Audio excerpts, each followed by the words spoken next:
The broadcast is now starting. All attendees are in listen-only mode.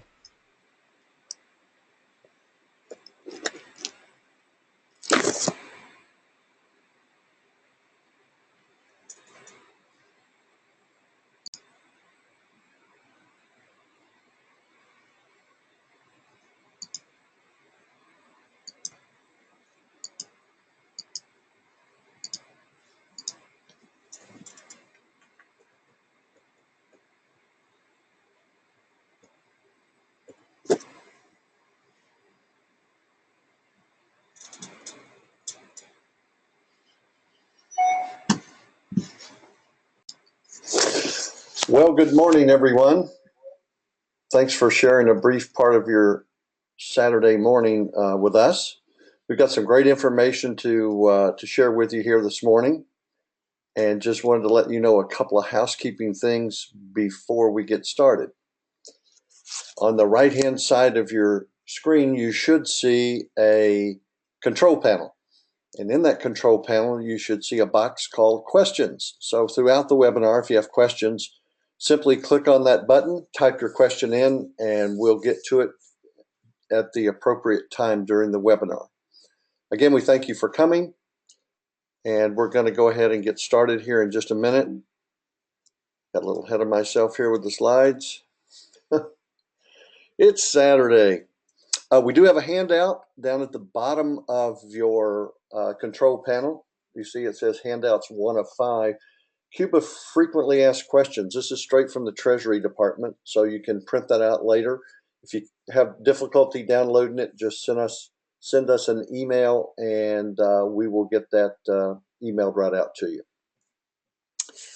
Well, the reason we're doing this webinar this morning is our phone's been ringing off the hook for the last several weeks, people wanting to know more about going to Cuba.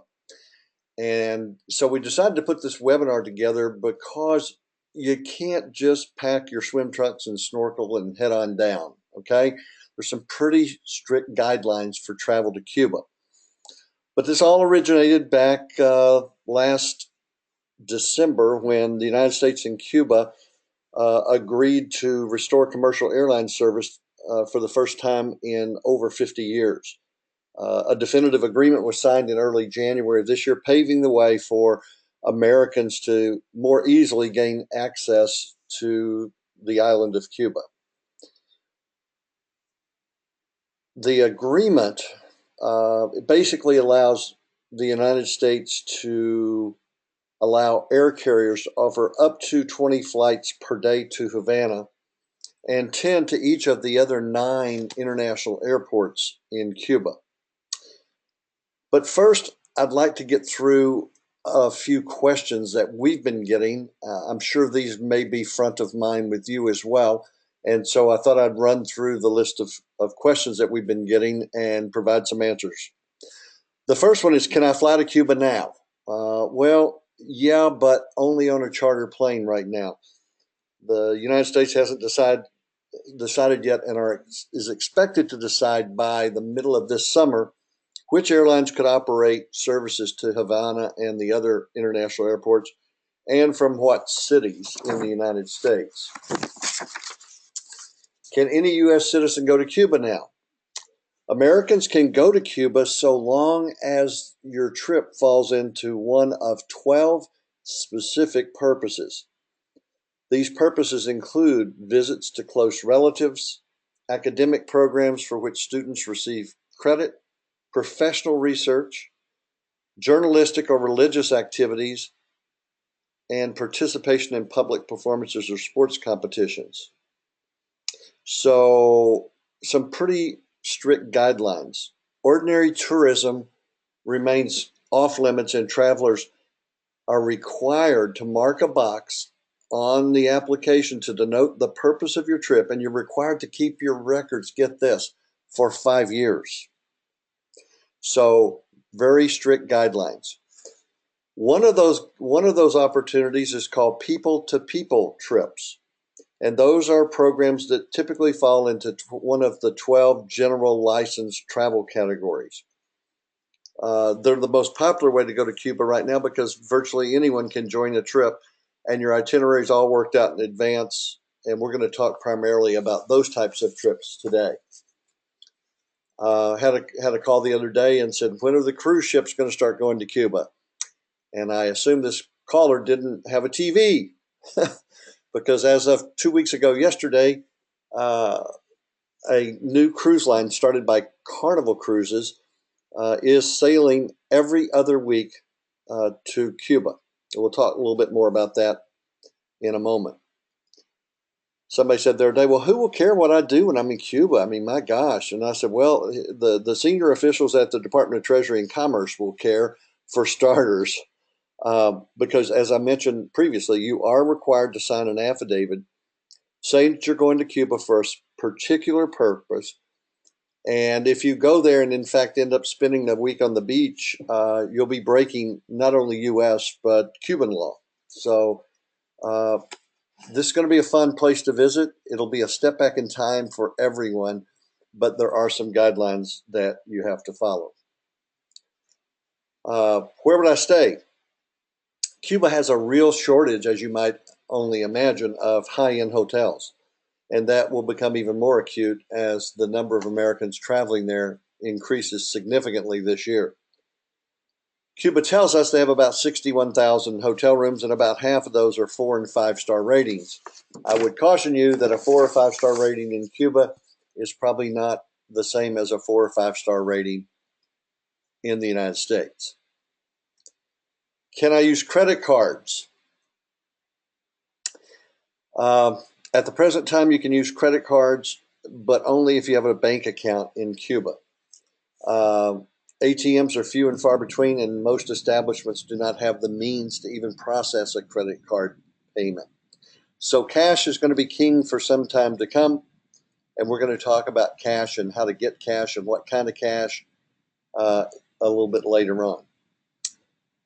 Next question, somebody want to know if their cell phone works. I understand that Verizon is has made provisions for their customers to make voice calls and send text messages, and AT&T tells me that they're working on it. These calls are going to be very expensive, about $3 a minute. You could also use the Cuban state-owned telecommunications company, but the lines are long at the payphones. I'm serious, payphones. What can Americans bring back? Well, you can bring back a whopping $400 of souvenirs, including $100 worth of those often sought after Cuban cigars. And finally, what's the best way to see Cuba? We're going to go through what I think are the 3 or 4 best ways to do that. But before we get started with that, I want to give you some cautions, some don't do's for Cuba.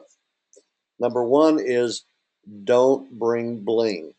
Why, you might ask? Well, Cuba is a very impoverished nation. From the small villages to the streets of Havana, you can see all the evidence of this economic struggle. The average Cuban's wages amount to about $20 per month.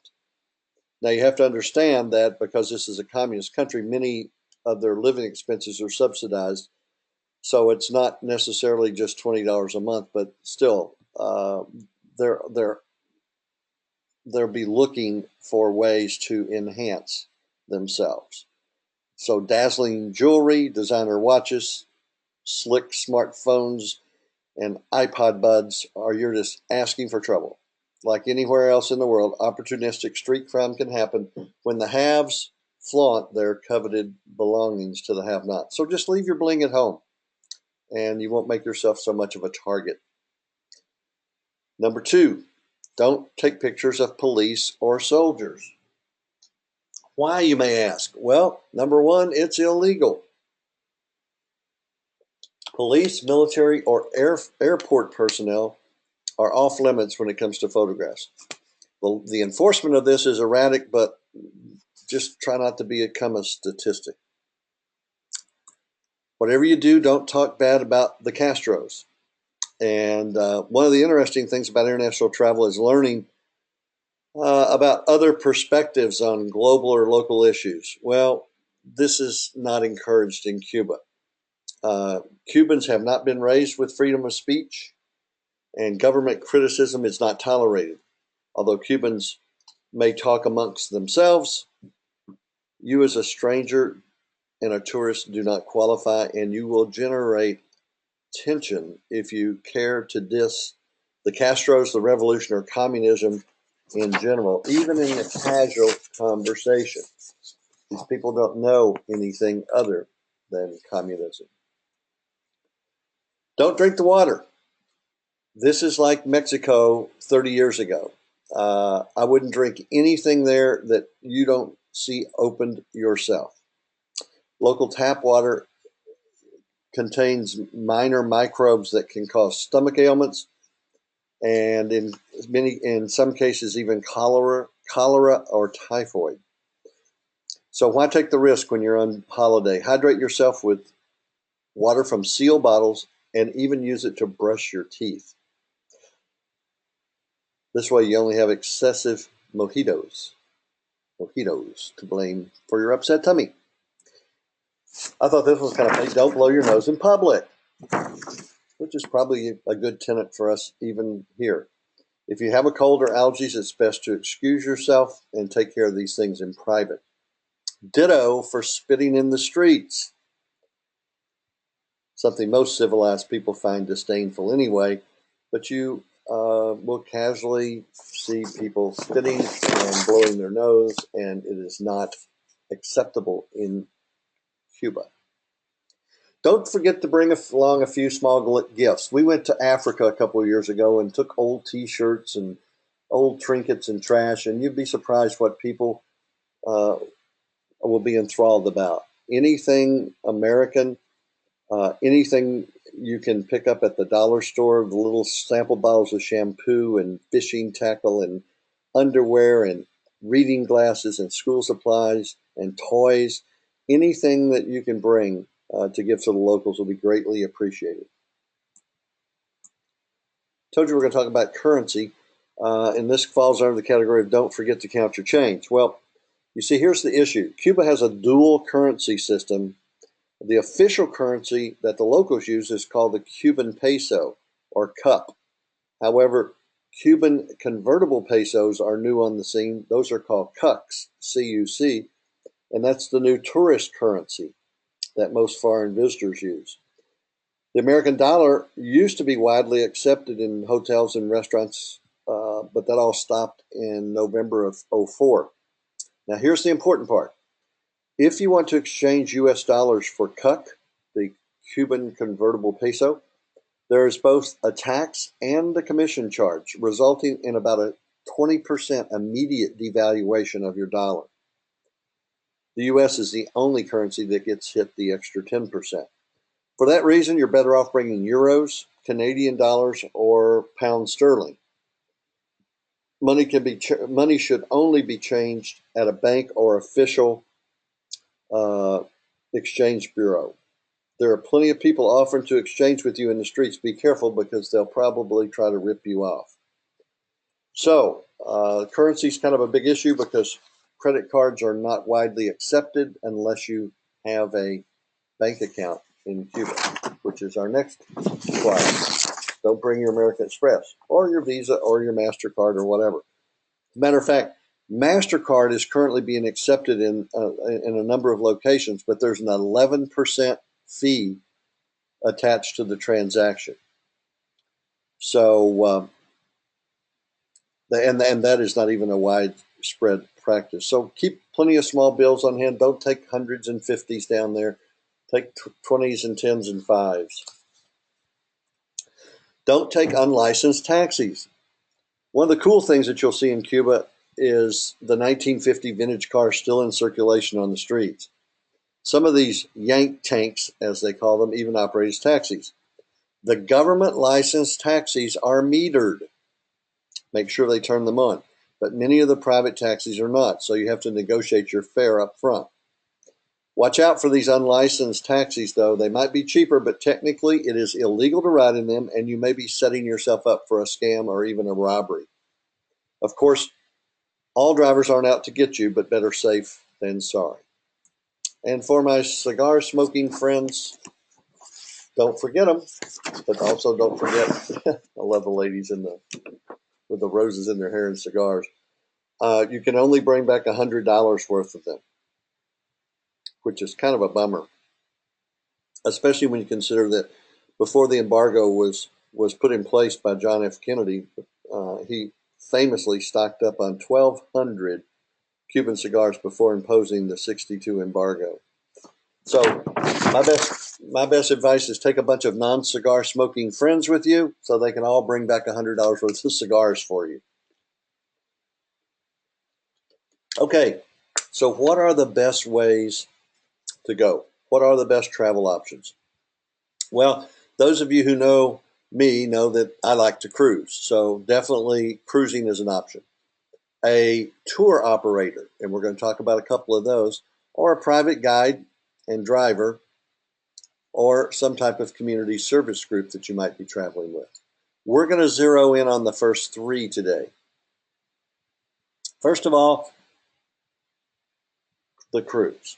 Right now, there's only one cruise ship that I'm aware of from the United States that can travel to Cuba, and that is the Fathom Adonia.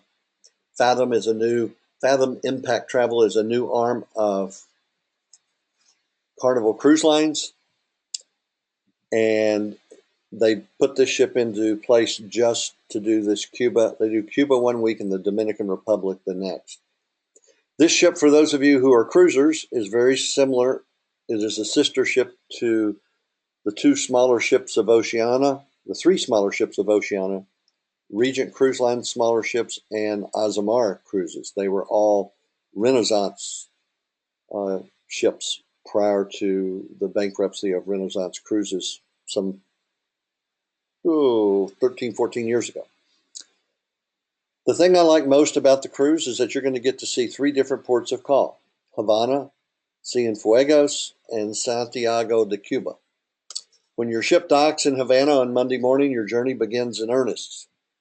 During your time ashore, you're going to be able to visit historic sites, both ancient and modern. You'll see those famous American cars and taste the famous Cuban rum and dance and smoke cigars if you're so inclined to the legendary rhythms of the island. A typical day on the cruise will be to gather around 7:30, 8 o'clock in the morning to depart the ship to head for the mainland.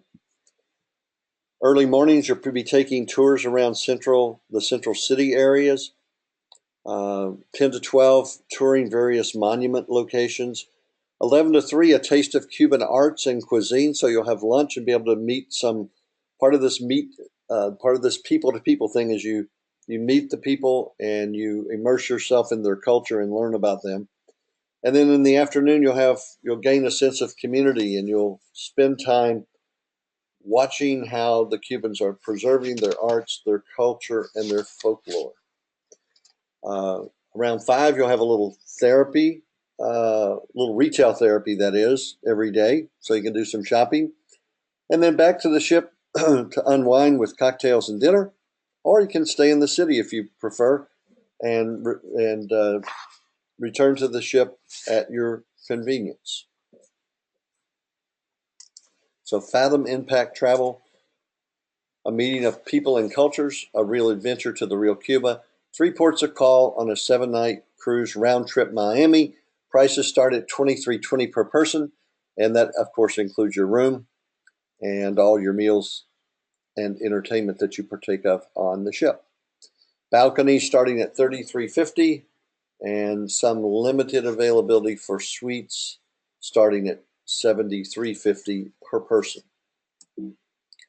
This is probably the least expensive way to go to Cuba right now.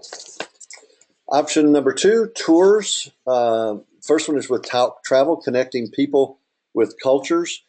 This is 7 nights beginning in Miami with an overnight at the Hyatt Coral Gables, where you'll go through your orientation, charter flight the next morning, and 6 nights at the Malia Habana. This will give you some idea of the itinerary. Look at day 2, if you will. Once you travel by charter to Havana, your local Cuban guide will meet you at the airport, and you drive to your hotel to drop your things off, and then attend a discussion of U.S.-Cuba relations at the hotel. That evening, you'll have a drive along Havana's seaside and local restaurant for the night's welcome dinner. On the third day, you'll do historic Havana. You'll understand more about the city's nearly 500-year-old heart, which is now a pedestrian-only UNESCO World Heritage Site with a local expert accompanying you. You'll also visit the beautiful Cathedral del San Cristobal, which was built in 1748. The next day, day 4, is starts out and it kind of has a baseball theme throughout the day. Your host in the morning will be a highly regarded Cuban baseball player who will meet you at the hotel and take you out and introduce you to players, coaches, and parents of a little league level baseball team. You know, some of the best baseball players in the United States come from Cuba. The next day, you'll do a Cuban architectural tour. I know my buddy Tom's on the call, and this is what it's all about for you, Tom. This day is what it's all about. You'll be looking at the process of even of how they engineer and the architecture of fine tobacco, because you're going to go out into the tobacco fields on this day as well. Day 6 is probably a highlight for those of you who like Hemingway, because you're going to visit a home that he had there, a winter home where he wintered from 1939 to 1960 and shared with both his third and fourth wives. You'll see his 9,000 volume library and his preserved beloved yacht, Pillar, and his typewriter. And there'll be a docent that will talk about his life and the incredibly strong connections that Hemingway had to Cuba and its people. On day 7, you journey back to Miami for the conclusion of this journey. Definitely a great way to immerse yourself. As you can see, it's very popular. Everything for the rest of this year is either sold out or almost sold out, with the exception of Christmas week.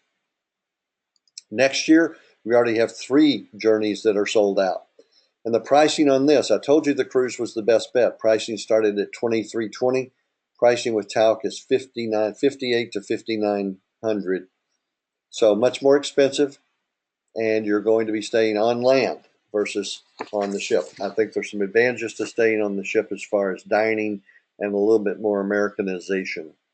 But if you really want to immerse yourself, talc or Abercrombie and Kent, which we're going to talk about now, are the better ways to do that. Abercrombie and Kent's tour is very, very similar to talc's, except that it's 10 days instead of 7. And you're going to go to Cienfuegos and you're going to go to Santa Clara. A little bit more time there equates to a little bit more expense. 10-day people-to-people tour prices starting at $66.95 plus your internal air of $550. Now, if you truly want to immerse yourself in the Cuban culture, this is my sister-in-law Heather's preferred method of travel. Heather's on the call as well, and that is Backroads. They're an active travel company. They're the first license to operate cultural trips in Cuba under their people-to-people license, and the only company to offer biking tours. So they have the ability for you to explore Cuba on foot and or on 2 wheels. So interesting tour. They're legally licensed, as I said, the major U.S. leading company offering active walking tours. You're going to get much deeper into the Cuban culture and into understanding what's important and how the Cubans live and their music and their arts and everything with Backroads than anyone else.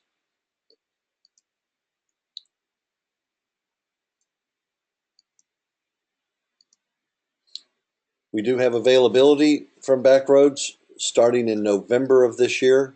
Everything up to November is sold out already, all the way through June of next year. I think I'll just skip my pricing. Pricing with Backroads, even though you're doing the pedaling and the walking, is $7,200 to $7,700 plus the internal air flights of $620 to $720. So Backroads is what I would call a roughing it option. But if you're a biker, if you're a cyclist, or you love to walk, this is probably the best way to go for you. And finally, The only other option we're going to discuss here today is the private guide and driver. When you start trying to think about, okay, how do I get a private guide and driver and know they're reputable? I would recommend that you consult one of these three companies. By the way, this is being recorded, so if you'd like a recording of it, we can send it out and you can watch this or share it with your friends. But the first one is called Tours by Locals, and their website is simply www.toursbylocals.com. And then you'll just click on Cuba, or you can put the backslash and the Cuba-tours in. Secondly is Intrepid Travel, www.intrepidtravel.com/Cuba. And finally, www.tucantravel or TUCAN Those three options will get you the most information on private guides and drivers if you don't want to tour with a bunch of people or cruise on a cruise ship. Okay, now I told you that if you had any questions, you could type those in, and looks like a few of you have already put some questions in. Donna says, in your professional opinion, thank you, Donna, what is the best way to travel? Well, I think I mentioned it earlier. I would opt for the cruise ship because I can still get back to my nice warm shower, uh, an American prepared meal, even though I plan to experiment with some Cuban cuisine while we're there. But I would opt for the cruise for a variety of reasons. It's also less expensive. Bill said, Talc or Abercrombie? Bill, I tell you, they're both are absolutely, positively top-notch organizations. We probably do more business with Talc than we do with Abercrombie. But either one, you would not be disappointed in either one. Back roads only if you are active right now, because you're going to jump on that bike some days for 15 to 20 miles. And if you're not used to biking 15 to 20 miles, wouldn't be prudent to try that way. Okay. Sally wants to know what's included on the tout tours. Well, all the tours, most of your meals every day. Let me go back. Sally on tout.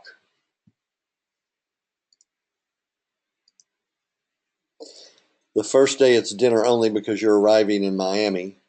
Oops, I got a little ahead of myself there. Day 2 is breakfast, lunch, and dinner. You see down here at the bottom, breakfast, lunch, and dinner. Most days, every day it's breakfast, lunch, and dinner except for the first day. And the last day is breakfast only. That would be identical for Abercrombie and Kent as well. Anybody else have any questions?